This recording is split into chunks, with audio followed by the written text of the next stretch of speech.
Even though Paulo was found to have done nothing worthy of bonds, Governor Felix of the Romans kept him in bonds for 2 years, and when succeeded by Porcio Festo, he left him in bonds, desiring to gain favor with the Yehudim. Acts chapter 25.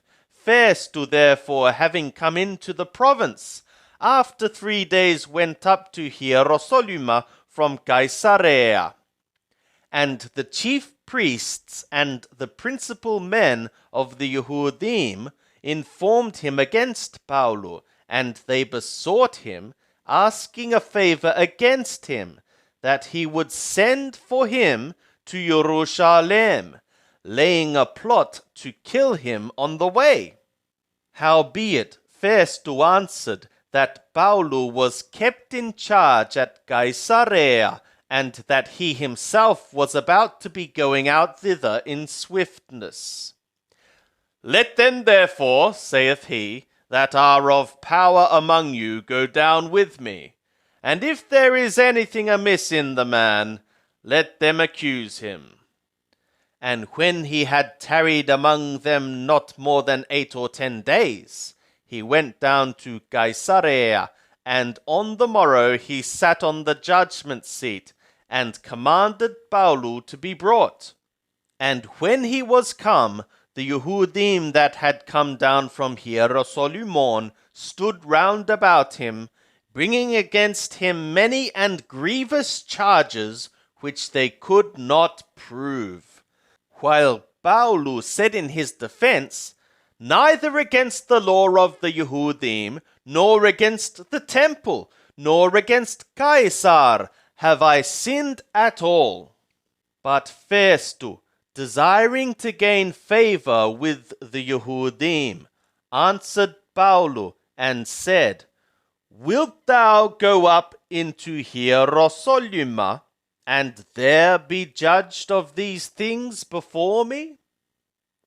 But Paulo said, I am standing before Caesar's judgment seat, where I ought to be judged.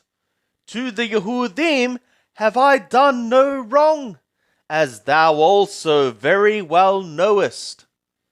If then I am a wrongdoer, and have committed anything worthy of death, I refuse not to die. But if none of those things is true, whereof these accuse me, no man can give me up to them. I appeal to Caesar.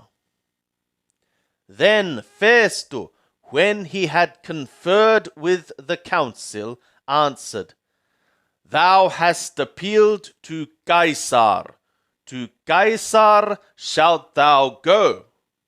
Now when certain days were past, Agrippa, the king, and Berenice arrived at Caesarea, and saluted Festo.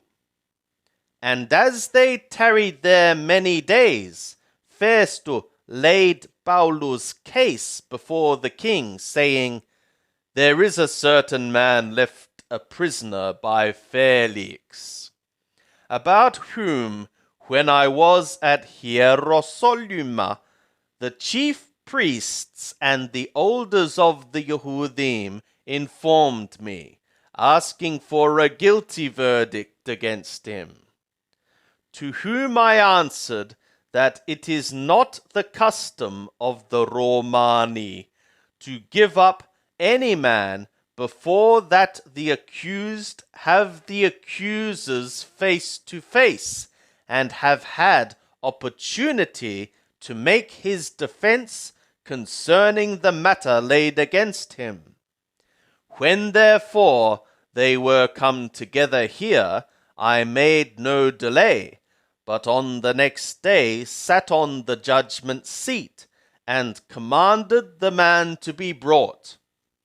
Concerning whom, when the accusers stood up, they brought no charge of such evil things as I supposed, but had certain questions against him of their own religion, and of one Yeshua who was dead, whom Paulu affirmed to be alive.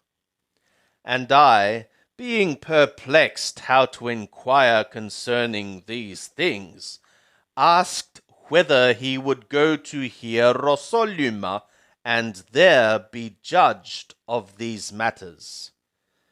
But when Paulu had appealed to be kept for the decision of the venerable emperor, I commanded him to be kept till I should send him to Caesar. And Agrippa said to Festo, I also could wish to hear the man myself. Tomorrow, saith he, thou shalt hear him.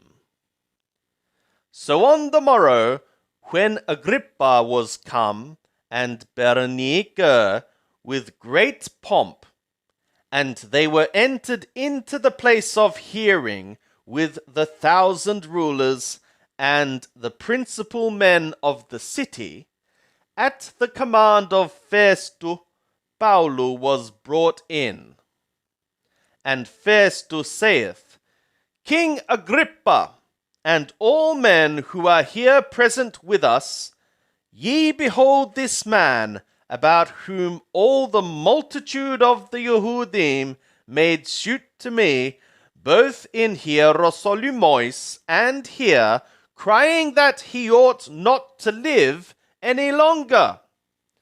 But I perceived him to have committed nothing worthy of death, and as he himself appealed to the venerable emperor, I determined to send him, of whom I have no certain thing to write to my lord, for what reason I have brought him forth before you, and specially before thee, King Agrippa, that after examination had, I may have somewhat to write.